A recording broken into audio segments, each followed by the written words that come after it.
Good morning, good afternoon, and good evening to our global family. Here we are on Power to Lead show with Nsipho Ngcoco. It's a mid of the week and we're all doing good. It has been raining and cold down here in the Cape. I love it. Sometimes it keeps you in bed. Tell us, where are you watching our show from? Because we're going down the African way tonight. Let me start the show with our usual custom of opening with a word of prayer. Let us pray. Heavenly Father, we thank you for being with us. We are nothing without you, divine Holy Spirit. We thank you for being with us, carrying us through. Your mercy and grace is upon us. We thank you for the blessings and strength that you have given us in abundance, the power within us to rise above all situations and be the head and not the tail. Thank you, Lord, for this evening. Help us to talk more illiterate of who we are as Africans and the blessing and richness and gifts and talents you've put unto us to bless the globe. In the mighty name of Yeshua, I pray. Amen. Family. Amen. Amen. There's a bass in the studio today. I told you October because we are celebrating and honoring the legends. It's going to be bass and baritone all the way in October. I am not alone, but let me tell you, why did I bring our guest today to the studio? Because of a special show that we are doing on authentic voices from Africa to the globe. Stay back. Hello, my global family. This is me, Power to Lead show with Nsipho Ngcoco, the Platinum Queen. I am so excited that we have started new episodes. She's focusing on the African theme. Once a month, we'll be showcasing the African queens and kings at any level that would love to showcase their African way of doing things, who love who they are, their authenticity. For me, I say the organic way of who we are, ubuntu bethu, humanitarian aspect of the essence of who are these people from Africa, our love that we want to give to the world. So please show up when we do this. The important thing is that we'll be speaking our African languages and dressing up in our African theme, African regalia, or attire, whatever you call it. So, in any way, if you would love to be part of what we are doing at Power to Lead show, because of our legacy, heritage that we want to show up to the world. So please just DM me, Nsipho Ngcoco, on all platforms. Or join me in a beautiful way of collaborating with us, sponsor a show and promote your product. Email me, powertoleadshow@gmail.com. Thank you so much for being with us and for liking my YouTube page. Please like, share, above all, subscribe to my YouTube channel. Please, please subscribe to my YouTube channel. Thank you so much, and I love you. This is the power that will never end, to love who we are and showcase more than we've been doing and bringing on more on the Power to Lead show. Thank you.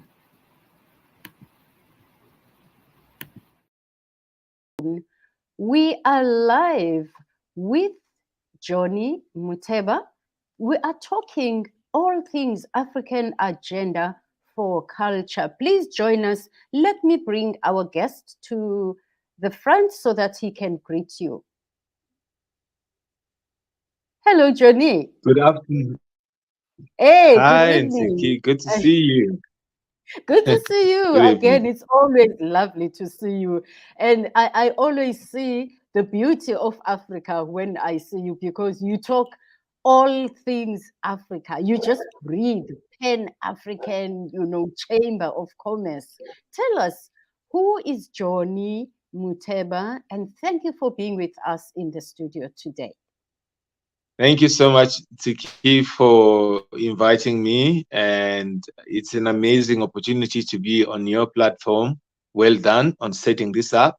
You've set up a platform that is really going to make a difference in terms of how we are portrayed in the world as Africans.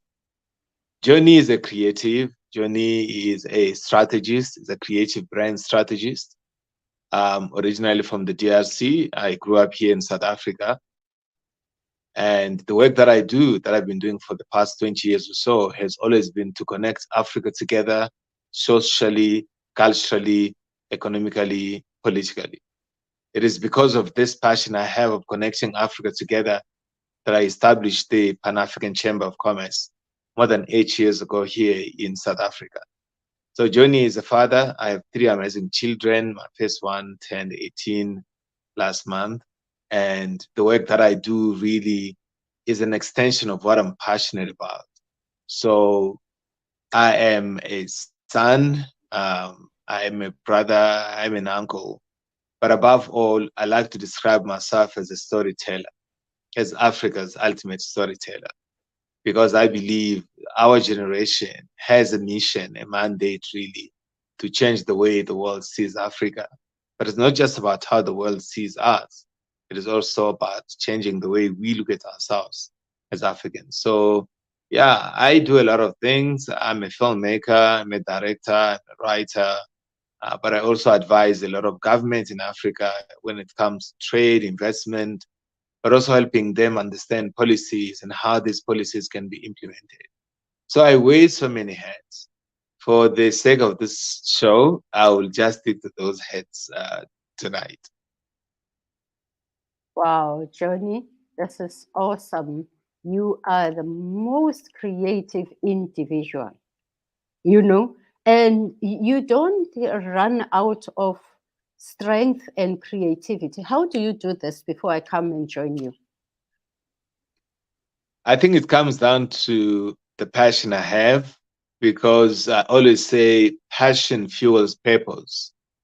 So because I have this purpose that I must basically achieve, not just for me, but for my generation, I had to develop a sense of passion, because without passion, honestly, purpose is powerless. I know we're talking about the power to lead, and I believe in leading from within. I believe in leading from the heart. So that's basically what I do. You know, I wake up in the morning. It's passion that wakes me up in the morning. It is God. Passion is God's, life in me. So he gives me the strength to go on and to make a difference in the lives of people around me. So everything I do comes from that passion that I have, that is also informed by the knowledge I have of who we are, where we're coming from, where we are, but quite importantly, where we're going as a people. Let me join you. Let me join you because you are just, spitting fire and skills and talent from your just from your heart. We haven't seen the movie, and amazingly, I was going to say to you, Johnny, when is the movie coming up? Ever since I met you, we met, on a beautiful trip in Algeria. It was a beautiful journey. How do we start our movie from those trade, events, and what did we gain from there? And we've been meeting in many events in Joburg again.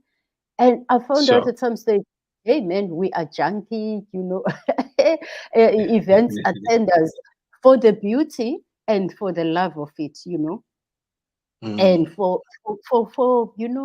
collaborating and mingling with people of the same kind. And always when we mm, meet, it will be so beautiful.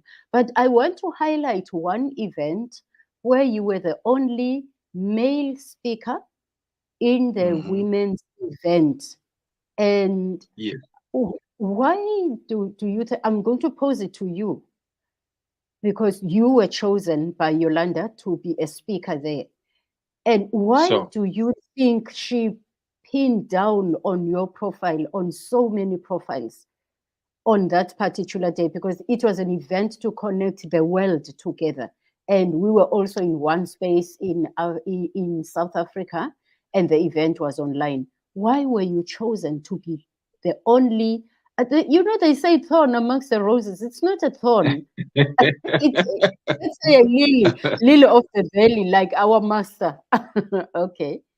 Yeah, I think Yolanda, invited me to that meeting because she had the advantage of, the background, the information of the work that I do. Before that event, actually, we spoke on multiple platforms. We spoke basically many, many times on the work that the chamber has been doing when it comes to women empowerment. So, as a Chamber of Commerce, the Pan African Chamber of Commerce, that is, our agenda, especially when it comes to women, is on economic transformation, is on economic empowerment. So, because I've been talking about that for such a long time, she basically said to me, there is an event coming up, which was actually around women leadership. And yeah, she said, here's an event. I would like to have you as one of the speakers. So every single time somebody invites me to speak at their event, I'm excited. I'm always excited because I meet like-minded people. I meet people who are committed to change the lives of other fellow human beings. And many times people ask me, we see you at a lot of events. You are always at these events. And I laugh. I say to them, that is what my business is about. My business is about connecting people. We are connecting people to opportunities. Where do we find these people? We find them at events, conferencing. That's why when you and I met in 2016 on that trip, invited by the president of Algeria, we said, yes, let's go and get to know more what's happening out there. Because the work that I do, I said to my team today that we're in the business of selling information. As a Chamber of Commerce, people come to us because they want to know where the opportunities are in every single sector of the economy in Africa, from Cape to Cairo. Therefore, we need to have that information at our fingertips so that when somebody comes to us asking for that information, whether it's an international business agency or private sector, government, we are able then to provide that information to them. That's why we attend these events, not just to spend time there, but basically to connect with people. And this is something that I've been doing even before I established the Pan-African Chamber of Commerce. I started actually with the French South African Chamber of Commerce and Industry. This was 13 years ago. And out of that, of course, I went into, many other European Union chambers of commerce in South Africa. I eventually also done some work with the American community here in South Africa because I'm in the business of trade. You trade with people. You don't trade with animals. You trade with people. And you need to spend time with people so that you can get to know who they are, what they do, and of course, what motivates them to do what they do. So that's the reason why I'm all over there. So like you invited me, I said, I know I'll be in the middle of load shedding, but I'm going to make a way so that you can be able to have this conversation. So I responded to that invitation by Yolanda, and yeah, it was really an exciting conversation. Immediately, almost after that, a week or so, the world shut down. Basically, COVID came. This was in 2020. So yeah, it was really an amazing experience. Wow, that's wonderful. And I love, this of connecting people because you surely you are a networker like I am. I just want to be where people are, especially positive people who are Sure. creative, doing things. And sometimes people say, you do a lot of things, focus. How do you focus in a lot of things? And especially now, you're a filmmaker, you're a director, you are the chairperson of the Pan African Chamber of Commerce, of which we are going to talk extensively to us about that and how people can Sure. join that. That's one of the reasons that we always work as silos. Yet our Hmm. organizations or our NPOs, NGOs, we I've realized, Johnny, we need to come together more than we've been saying it. Definitely. We've been Mm, saying it as a transaction. Now let it be a transformational agenda for us, that sure. we are intentional about working together, because opportunities Mm, come from one big pot for all of us. So, how do definitely. you focus in all what you are doing, especially in film? There's so much in film. You are in Hollywood, filmmakers now, of which I want me and you to be in one scene. Let's act, man. Let's act the scene that we've been talking Definitely. about. Yeah, all right. How do Most you focus? definitely. So Focus. Mhm. that's a very good question. So focus comes from priorities. So you need to know, number one, who you are so that you know what you're supposed to do. So everything that comes your way is not something that you need to do at every single time. So I put priorities in place. Number one, I'm surrounded by amazing human beings. These are people that I call accountability partners. So when I have a vision, I have an idea, I have a plan, I share with this team. The chamber has about 10 executives. We do have an advisory board. We have industry portfolio committee. So we have quite a lot of people within the organization, and we've got the SMEs that we're working with. There's about 800, 900 companies that are part of our organization. All of these people kind of keep me grounded.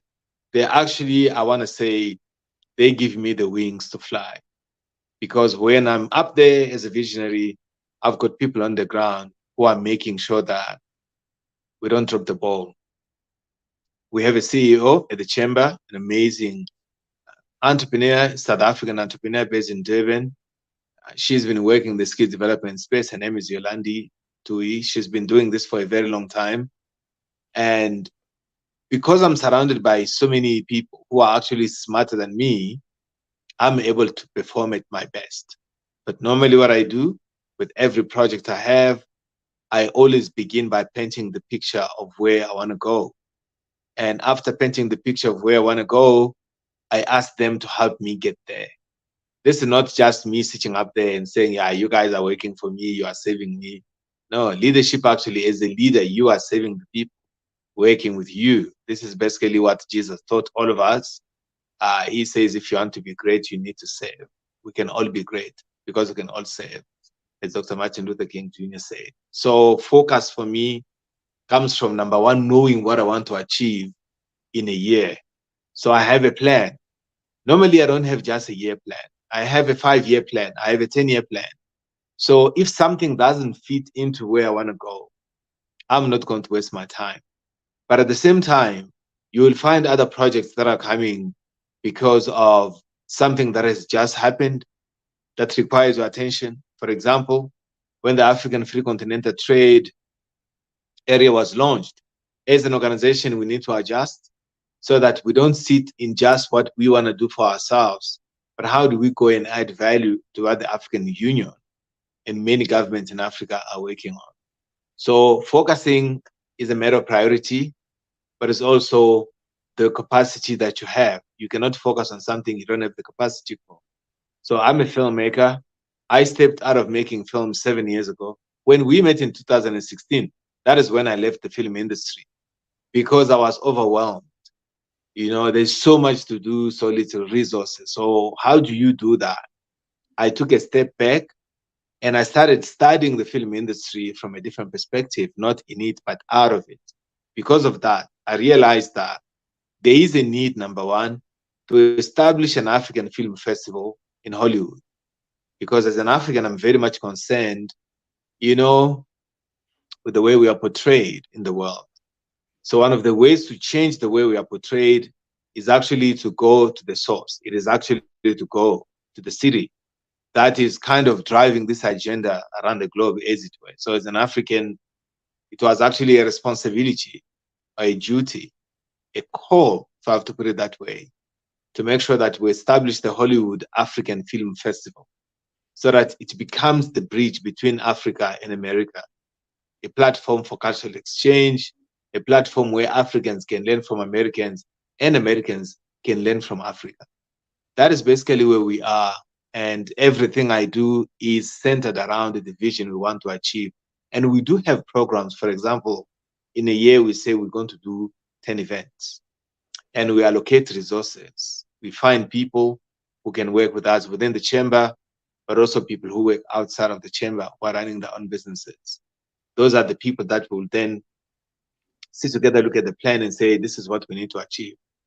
But at the same time, as a creative, as an innovator, I don't really want to be tied down to just what we discussed with the team. That kind of remains the main thing. I've heard somewhere where it says the most important thing is to keep the main thing the main thing. So all these other projects are going to remain like that, but I have the ability to innovate because innovation doesn't ask for permission. When an idea comes into my spirit, that idea is God talking to me, telling me that He wants me well. And these ideas are not Johnny's ideas. I'm just a channel that God uses because ideas change the world. People with ideas are people who change the world. So I am an obedient servant to the call of God upon my life, but also to respond to what needs to be done for my generation. So I focus because of the plan we have, but also because sometimes, when innovation knocks, when the idea comes to you, you're not going to just to sit and do nothing. And for the Hollywood African Film Festival, you have no idea. There is so many amazing ideas that are coming out. You will see them. We'll start announcing some of them towards the end of this year. It is truly revolutionary as we have 30 years of freedom just around the corner. So yeah, I link my focus to the priorities I have, but also to the plan we have as an organization for the next 5 or 10 years. Wow, that's awesome.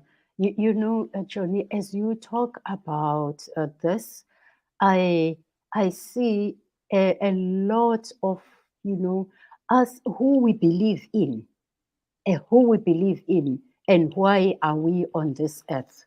I love that Mhm. your Mm. authenticity, it comes from the divine, from the Almighty, and giving Him the honor and the glory that these ideas, that this is why we miss it, that an idea is not yours, you don't own it, you are on assignment.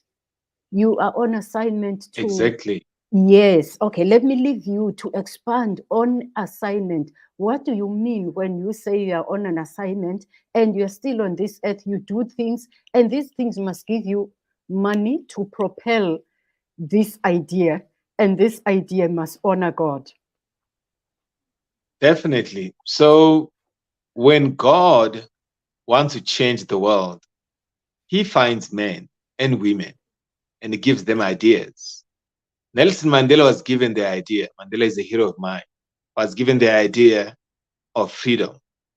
This freedom, he saw it. He saw South Africa. He went in prison.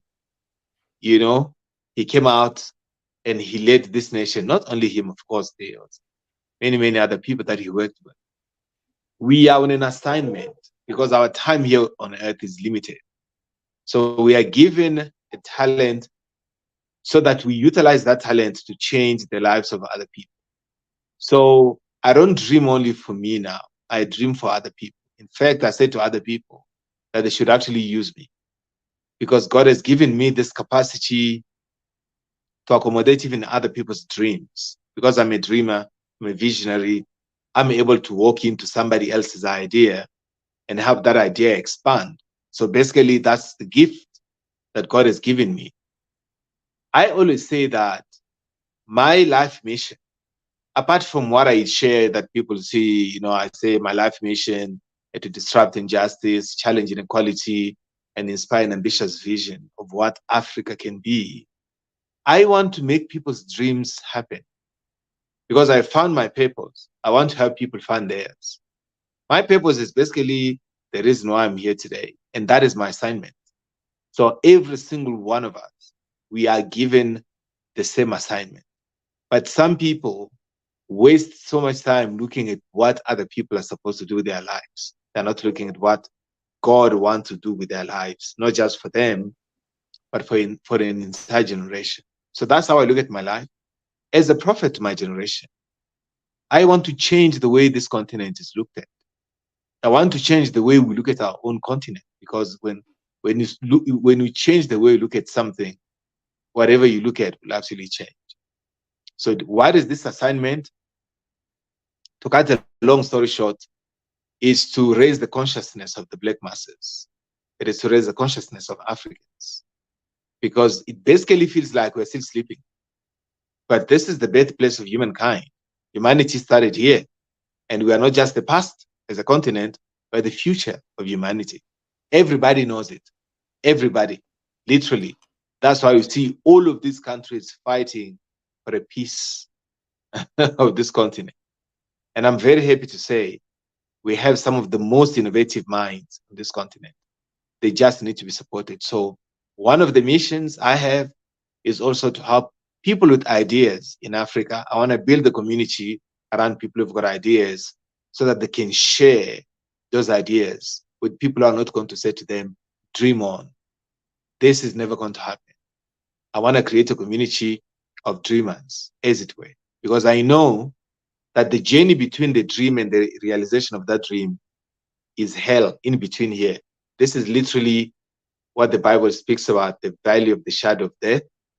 And as a dreamer, you go through that valley, but you shouldn't sit in that valley. You need to believe in the God who gave you the vision, that because the vision is not yours, it is going to happen.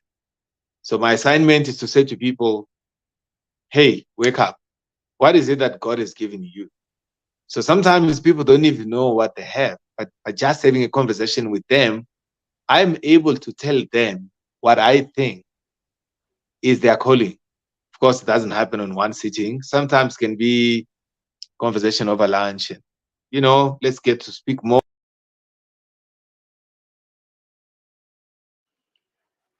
All right.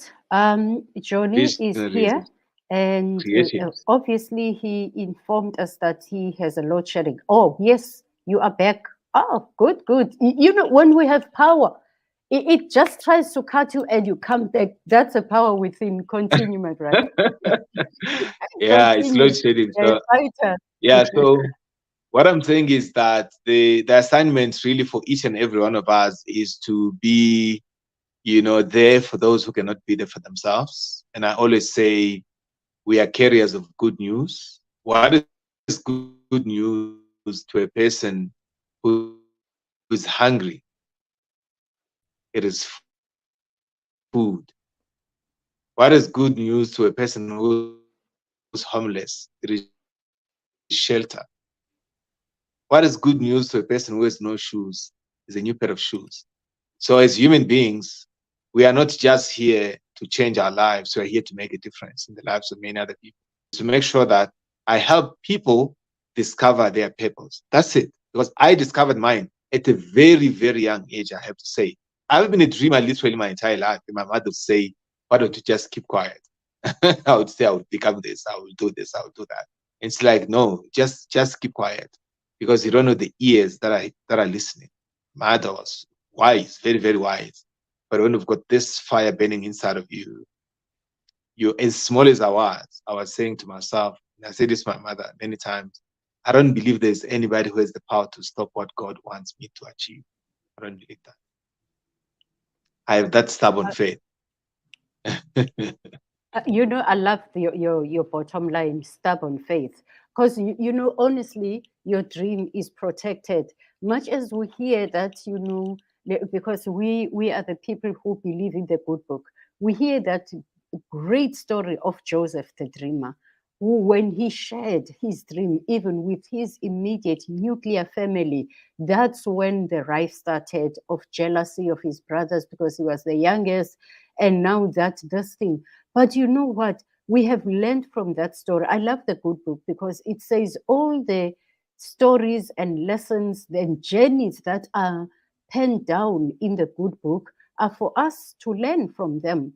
So I've learned that through, the turbulence he went through, no one could take away what God intended for him because he was the Definitely. only one through it all, just like you are saying, It's like people can grow up and open up their eyes. When Johnny says, I have a dream, like you are saying now, you were a dreamer from the early age.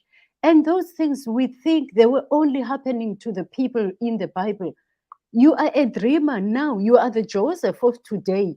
And that should be penned Mm. down and know that in this era in life, there was another dreamer.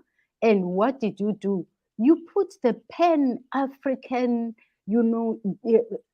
continent together, and that Mm. is your purpose and your why you are on this earth.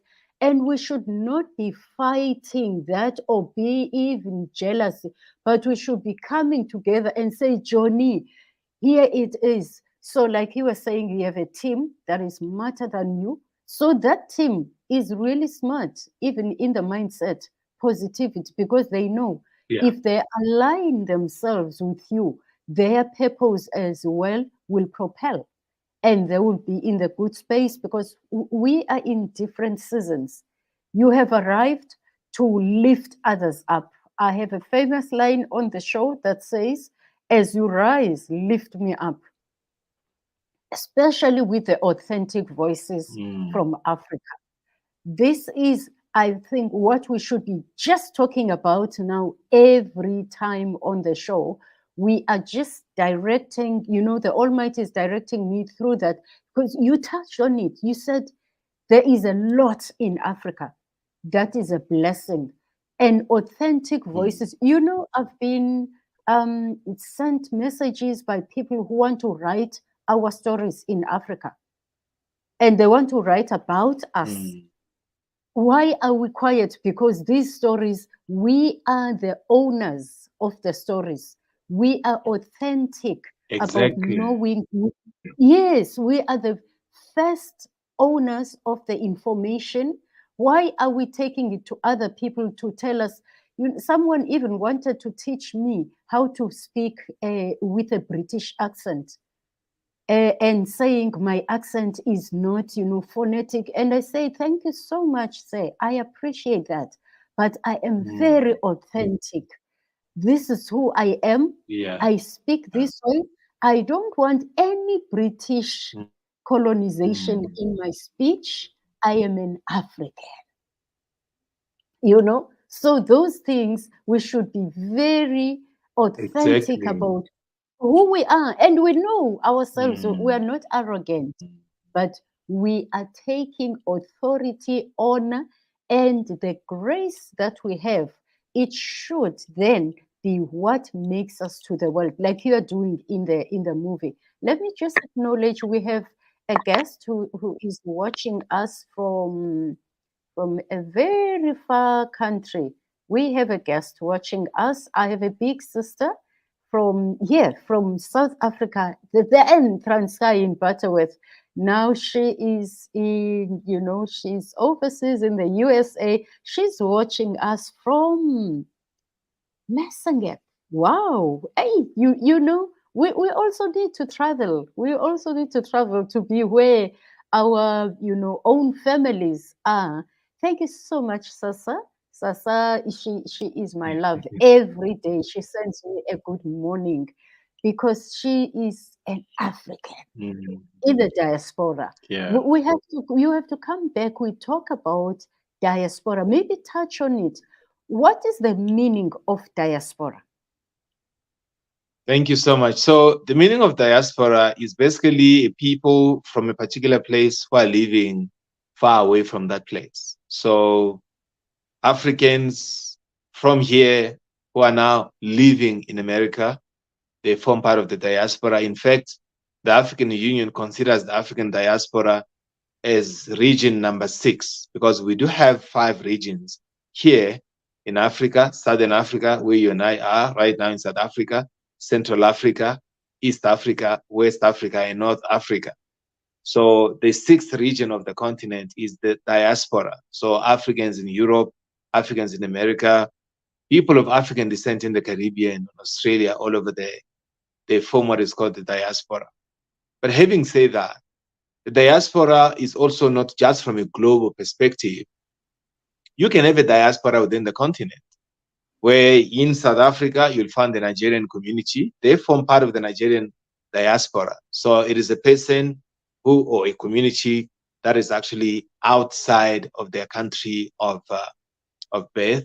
And that's basically how we consider the diaspora. So there are people from Kenya, in South Africa, from Zimbabwe, that is just next door. They form part of the diaspora, even though they are very, very close. So when you're leaving your country and you go to another one or another continent, you form part of the diaspora. So there is an old African diaspora. These are people who were stolen from us here in Africa more than 400 years ago, taken to the Americas. They were enslaved. They form part of the diaspora. And I come across a lot of people, Black people actually, who say to me, no, they are not the diaspora. They are not Africans. They're not. I'm like, it's okay. Any Black person in the world is an African. It doesn't matter the color of your passport. It doesn't matter how you sound. You are an African. Basically, just accept, deal with it. There will be a time whereby they will be very proud to say they are from this continent. That time is not far from now, because the world has realized that the future of humanity is in Africa. So those who are denying where they're coming from, who look like you and me, literally because Africa is not seen as a very good place to be in, a time will come, and that time is very, very close, whereby they would want to throw away some of those passports they have to come back home. They will come back home, basically, because Africa is not going to be where it is now over the next 50 years. In fact, by 2035, Africa is going to have the biggest workforce, actually the entire world combined. The workforce in Africa in 2035 is going to be bigger than the entire world combined. While the world is getting older, our continent is getting younger. So there are more opportunities in Africa, literally, now than anywhere else in the world. So those of us who are in the diaspora, they need to know that this is home. This home is open for them, even those who don't believe they are from here. I honestly don't know when somebody can one day wake up one morning and say, hi, I'm not from Africa. I'm not of African descent. When the entire world actually says you are an African descent. In America, Black people are called African American. So you are an African who is an American. Yeah, it's a discussion I actually sometimes don't want to get myself involved in, because it's just a waste of time. I hear you. I hear you so well. You know, Johnny, you are spitting fire and good news to those, you are opening up their minds. You know, when I did economics, I majored with economics at my university, studies, and I loved it, especially when we were doing the education. Also, combining my economics with education. On the Mhm. education part, when I was doing honors, there was a part of the educational history. Mm. It takes you back to exactly what you are saying. When you hear the whole story of the Congo Basin, Mm. where it all started, how they were taken beyond the movies. It's penned down in our education. In the education field, if you want to hear the stories, as much as it touches on the good book, how it came to Africa, these are hard Mm. topics that I want us to Yeah. break down on this platform. We should not even be, moving away from talking about them, because they help us to Mm. open up our mindset, like you have just started now.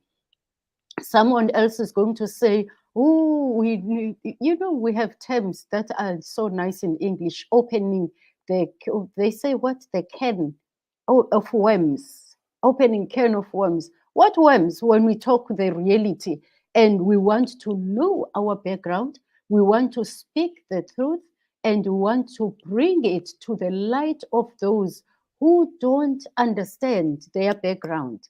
I saw a picture, and I kept it, of one lady, as you are Exactly. saying, African, who Can you was hear saying, me? I think my yes, network yes. is really disappointing. No, I hear you. I hear you. Come in and talk. Come in and share some light in that. Yes, we hear you clearly. Yeah. Okay. Thank you so much. So my understanding, especially the reason why I always push this agenda for culture, this African agenda for culture, is because the African continent is the only continent that is trying to distance itself from its culture. African people. So for us to belong, we actually leave our culture behind. So people came to colonize this continent, telling us that our culture is backward, right? That our way of doing things is basically primitive. And we actually bought into that. I came across somebody from Japan. This was in 2015. And this person said to me, before we engage with you, before we do business with the Pan African Chamber, we want you to learn about the Japanese culture. I can tell you that that conversation literally troubled me so much.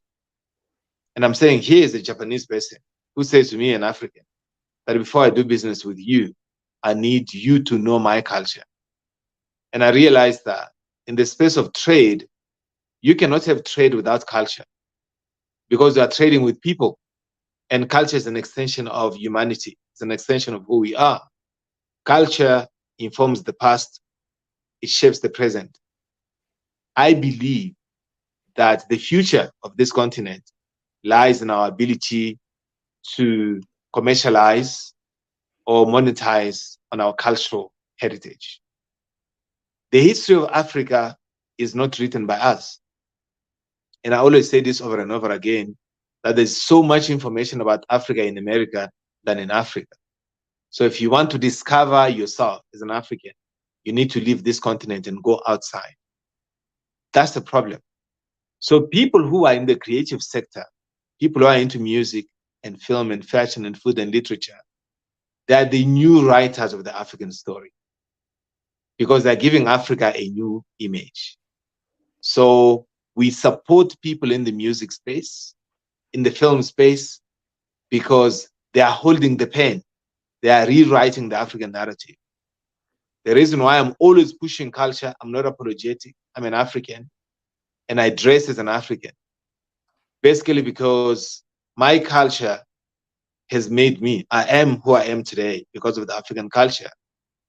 So I always want to make sure that I'm also able to expose this African culture to the global marketplace. Am I the first to do this? I'm not, but I want to be the best in doing this. Here's what we're working with right now.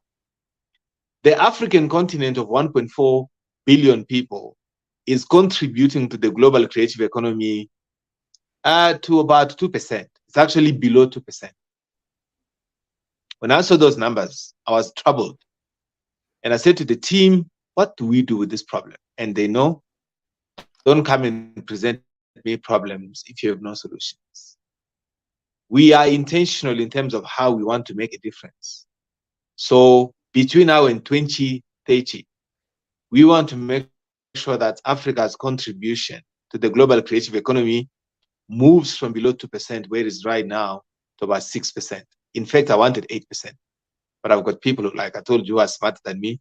They're like, we are over ambitious here. Like, okay, what are we going to do with film? So I have music, film, and fashion. These are the three areas that I'm very, very passionate about because I know they've got so much power. So from a film perspective, we are going to be making films. We are going to continue making films that are made in Africa by African creatives with African resources. So we see a lot of these films that are made in Hollywood, primarily African stories, but told in a very, very funny way. So we now need to make sure that we can mobilize resources from within the continent. So I'm excited, basically because of the work that has been done. I am focusing primarily on making sure that the story of Africa in the world changes. We have to deconstruct the negative image and perception of Africa in Western media. So for us to do that, we need to give the media makers in Africa, the creators, the tools and resources to help them tell the African story. So this story is not only going to be told by the story of Africa. I always say Africa needs a new story that is told by its youth and women. And then around music, I'm organizing the Pan-African Music Award here in South Africa next year. what I want to achieve with that particular project is to make sure that we can unite Africa through music. We love music as Africans. And around fashion, we do have alternative platforms. I get tired when I see just 2 fashion shows or 2 fashion weeks in a beautiful country like South Africa. I'm like, why is this happening? Why don't you have 20 fashion shows? Why don't you have 30 fashion shows? Because to just participate in some of these fashion shows, it is so expensive. You need to spend about 100,000 rand. Is that the money that every black child who's coming out of a university, who's heavily indebted, can afford? No, they cannot. So I believe in disrupting the status quo. And for this to happen, we need to work together in Africa so that we promote and foster what I call Pan-African cultural integration. And at a global level, we have global cooperation.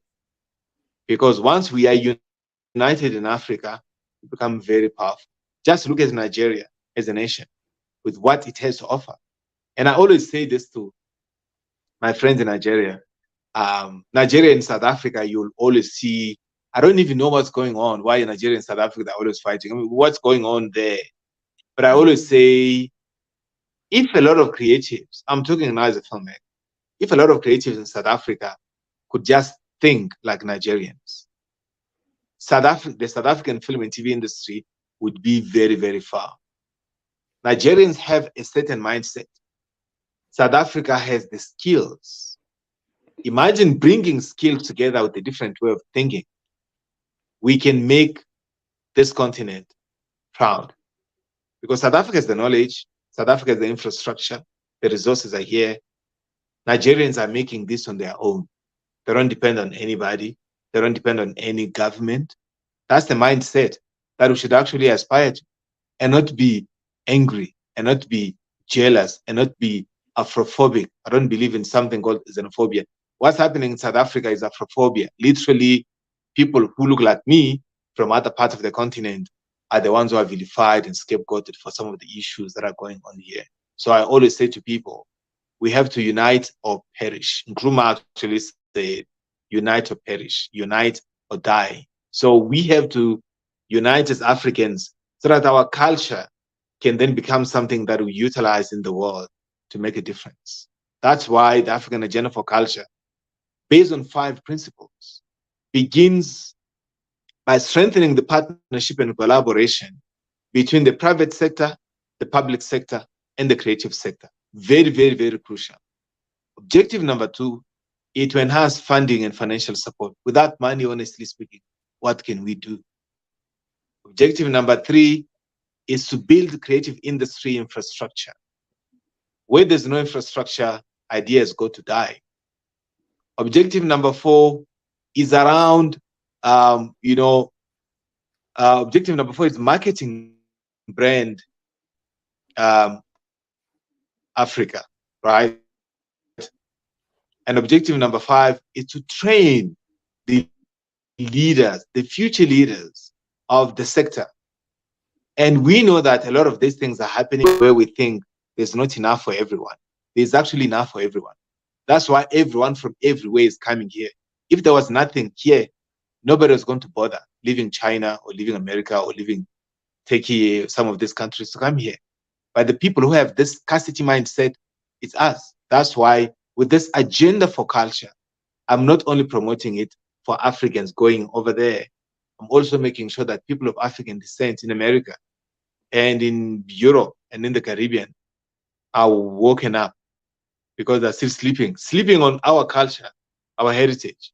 And I always say this, people with stories don't have the money. People with money don't have the stories. That's what's happening in Africa. So we now need to find people who've got stories and give them money and give them a platform. That is the platform I've created now with the Hollywood African Film Festival. It's not the only one. There is many, many more other platforms coming. So I'm still warming up. People have no idea what is coming. I will be setting up markets in North America, in Europe, for African culture, for African goods and services of cultural nature. So what is coming is actually very big. We can write a new history. We can write. we have the tools now to write a new history. I'm not talking about a story, a new history. History is made by men and women. And the history of this continent has not been favorable to us. Colonialism, the slave trade, apartheid in South Africa, all of these wars happening, dictatorship, all of that. So through culture, we can actually intentionally begin to write a new history. So anticipating, writing the so using the present to write a new future, right? But at the same time, making sure that when they start telling the story of Africa today, from today, it's not of diseases and wars and all of that, but it is of glory, like Lumumba said, of achievement, of honor. That's why I'm doing stuff in technology and innovation so that we are not left behind, especially when we're talking about the fourth industrial revolution now. Our continent must not be left behind. So I do share with people what I'm doing, but what I'm putting out there is literally maybe 0%, 0%, honestly, because they say seeing is believing. I want people to discover what is coming. So for now, I want to leave many people in the dark. I just share a few things. My passion is really to establish our own Al Jazeera, our own BBC, our own CNN. That's the vision. That's where I'm going. But to get there, you need to produce content that is quality, that is innovative, that can also be affordable to make. Because the challenge in South Africa now, many people want to make stories, want to make films, but there's not enough money here. There's not enough resources. So we now need to make sure that we can find that. Yeah, that's it. And you just touched on what I was going to put across, that it's a challenge. It's not a weakness. Now, as you put it across very clearly and wonderfully, so that now our focus is on the alignment of those with the resources, the money, because money is the power to put things into place. We have the stories, we have the platform. The platform of the movies is Africa. One preacher even said, you know what, if Hollywood wants actors, he must just come to Africa. People are, they act, freely, and pay them, and not just to be actors and not being, earning from your gifts and talents, because we can act out of anything. But here's the thing, we let Exactly. me yes, let me acknowledge these beautiful messages that are coming from the USA. This is our queen who has stayed for so long in the USA. Sasa is a nickname from Nomsa. Nomsa means Messi, right? And she's saying, I wish Mm. young people could hear this is very eye-opening conversation. These are the conversations that we want to have on our TV stations. And if we put out there our plans and our dreams that Mm. we are going to have this, no one can distract that plan and that vision. We're going to have this TV station of the authentic voices from Africa, and they will speak rather than having all these things that don't build our children. I mean, so much money is focused on things Mm. that are, Mm. sensational, and not building up and not educating our youth. But you see things, movies with slave queens. What is that? How they dig, gold diggers, all those things that are not helping them to know how to be entrepreneurs. Instead, they go for wrong things to find money. And you see our platforms, Mm. you know, blasting those things up. What do you think? Because media space, this is an area where it's one of those key effective areas in any society. My closing remarks are that for Africa to thrive, Africa must be united. Unity is the foundation upon which every society actually develops. So if we are not united as a continent, we cannot become the Africa we want, basically. So unity, unity, unity. From Cape to Cairo, we are one. That's my message. Ah, beautiful. You know, I love it because you just pin the beauty of it. We are one.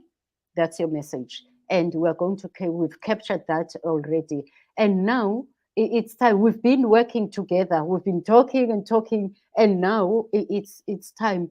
You have to come back now and again, and we show the steps now of what are the things that we're putting together on the Pan African Chamber. We don't need to create another chamber. There are so many chambers. Now we are all So, Power to Lead show and Power to Lead with Integrity under the Pan African, commerce. We've been talking about it. Now it's the formalization of things so that we push, because, sure. I've done the conference online, right on this platform Mhm. of one film, Mm, talking about the film industry and how much is there and the things that we're leaving mm, behind. So we're going to have another conference here on the film industry alone and bring it that all these actors, all these, our youth that have so much talent and energy, how we focus their energy. I love that mm, you talked about the fashion. You know, I have in my family, we are people of, who are in the arts and culture. That's who we are. mm, We are talented in things that we trade. So all of mm, us, we speak, all of us, we preach, all of us, our children from our mother, we do things with our hands. They are talented. My daughter mm, is a fashion designer and she's planning her own, a fashion thing. And others, my nieces, they are on the media space. Others are, gifted mm, in. We all do these beads. These beads. This is our, toys. We play with these things. So these need to be in the mm. market. Every even Yeah. clothing we do, everything Mm, must be our own. And I've been other people from other countries like Kenya. They're showing me because they see the platform things they do. We want to put everything together and mm, beautiful artwork that is done by our own. That is what should be giving us the earning so we propel what we do. So thank you so much, Johnny. definitely. It has been a wonderful a real empower hour. This is what now we are doing. We are bringing back Africa and Africa to the world to see Mm, the beauty and authenticity. People, when they look at us, they shouldn't be asking us, do you guys have taps? Do you have water, electricity? Where do exactly. you sleep? One friend of mine said, no, we sleep on the trees with the lions because she got tired of people who are pretending as if, and it's our platform and our TV station that is going to show what they don't show about us. Mm, They show shambles, they show places where people are struggling and not show where Johnny is mm, with that beautiful exact. office. You know? Exactly. Mm. Let's No, acknowledge. thank you. Yes, thank you so much. Let's acknowledge Dr. Inga. She's also in Georgia, in the USA. She's also one of those who watch our show without fail. And she's saying, Mm, very interesting training. Thank you so much. Honestly, we are going to give them the certificates now, those who have